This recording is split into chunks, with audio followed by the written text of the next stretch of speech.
I just had one of my best days ever of cold calling, and I was just thinking, like, okay, why did I just have one of my best days ever? What am I thinking? What happened? What just occurred, right? And I just had a sort of personal epiphany, and it was I recorded all these calls.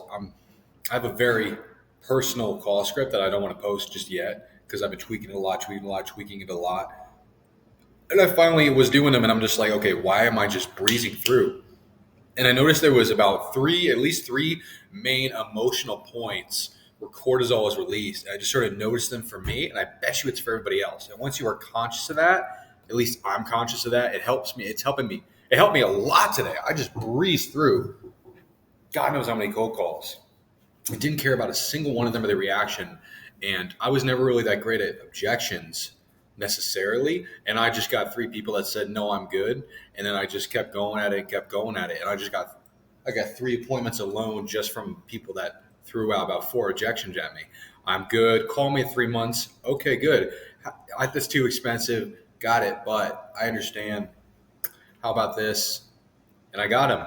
And, it was obviously very obvious things I was noticing, like, okay, I really don't care about the outcome. I really don't care. And then it wasn't that simple. It was noticing, like, okay, what are the most stressful moments of a cold call, right? The stressful moments are 3 moments. First one is like, okay, you're about to do the call. Your hands on the dial, all right? And I'll immediately just be like, press it and figure it out. Press it and figure it out. That's what I've been doing, pressing and figure it out, right? Otherwise, the anticipation is the worst thing, and that's for anything. The way you do one thing is the way you do everything. The way you do cold calls is the way you approach a woman, is the way you'll ask for help. If you're stuck in a problem, is the way you'll just go about asking to be get a promotion, just anything. When you postpone it like that, I just went right at it, and I would just answer the phone before I even had my call script up. I would just like dial the number, and I'd be like, "Oh shit, I need to bring up my script." And he'd call, and I'd like say the beginning of the script as I'm pulling it up. Like, I want to go that quick when it's time. So that is the first moment I realized that there's a lot of emotion, which is the buildup. Second moment is your tonality and understanding you're in the middle of saying the pitch. Some people have different pitches, right? So my pitch is not, I changed it. I'm not doing the, hey, this is a cold call. Can you give me 30 seconds? No, I'm going into it right away. All right. I'm going Trojan horse path is the way I like to go with my cold calls. And then they'll figure it out later. Okay.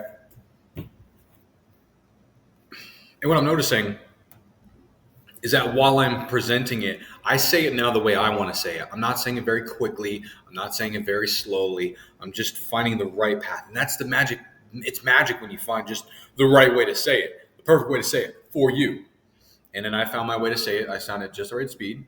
And the whole time I'm not worried if they hang up. If they hang up, I maintain the same expression on my face. Okay, I'm in the middle of talking, click. Okay, got it. And you know what I do is actually I'll literally call them back. Hey, notice you hung up. And then I'll just say my offer flat out. Do you want this? No, I'm good. Got it. And hang up, When someone is, it's just not being attached to it. But it's noticing like the exact moments where like the cortisol is the highest. When it's ringing, and it got to the point where I think the immediate breath comes in as soon as they answer, right? It's as soon as they answer, you're like, oh fuck, now I need to say words. Disattach. When you notice though, what's the last point? The last point is just taking a step back. And when I take a step back from the call, and I actually literally am like, okay, I am now here, and I'm literally like I think Jocko Willing is perfect way. I'm taking a step back from the call. Let me notice what's going on. My call script's here, play button's here. I have my notes. Yeah. What'd you say your name was? That makes it a lot easier because when you pull yourself back, I'm actually able to not be reactive, and I'm responding.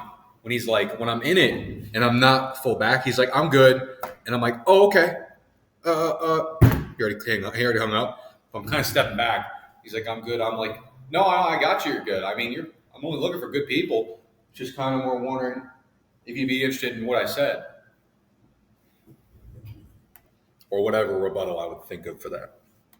And again, it all comes down to the basic thing. Don't be attached to the outcome, but it's I think also understanding when the biggest releases of cortisol are and the importance of stepping back. So again, jump into it and just call. That's the first one. It's the anticipation before. The second one is the anticipation during the ring, because as soon as you hear the fucking I swear to God, every time, this is like a cold calling thing people know. Before they say hello, you just hear the rumbling of some shit, and then they say something. But as soon as you hear that, all of a sudden your cortisol goes up. Notice that, and then slowly be like, okay, I notice it. It's like meditation. I swear to God, it helps a lot with this. I notice this is happening. Okay, let me work on not being reactive when this is happening. Let me work on not feeling so much cortisol when this is happening. That's the moment you take a step back mentally, maybe even literally.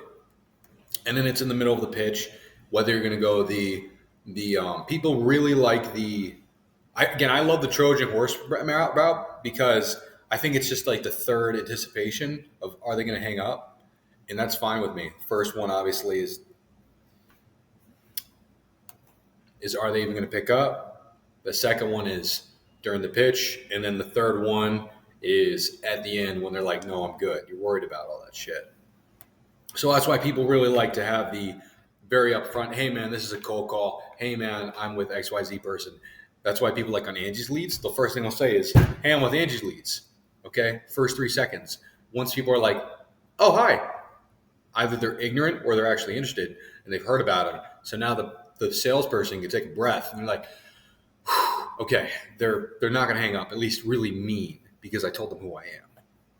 But I would just definitely challenge, if I could just sort of say what I'm trying to get at here, be very aware of yourself and how you're feeling and how things are going.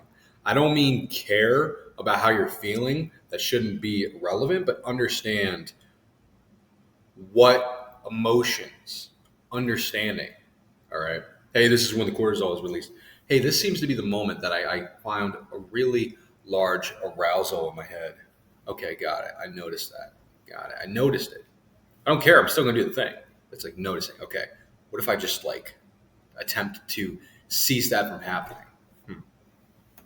Non-judgmental about myself. Okay, got it. Now, actually, I have to take a discovery call right now, so I'm gonna end this video. But just try to be aware of yourself. Try to be aware of what's going on. You're feeling that way. Interesting. Why am I feeling that way? Huh. You can ignore it. Or you could say, okay, but if I try to stop feeling like this, why am I feeling like this? Questioning it can help a lot. When I was like, dude, why the fuck? Why do I care? Just kind of questioning it. Why do I care? Why do I care? I started saying that over and over again. I was like, I don't. And then it's truly like, oh, it just feels so good when you just get to, when you're really warmed up and then you just don't feel it. You'll feel like, oh my God, I really don't care.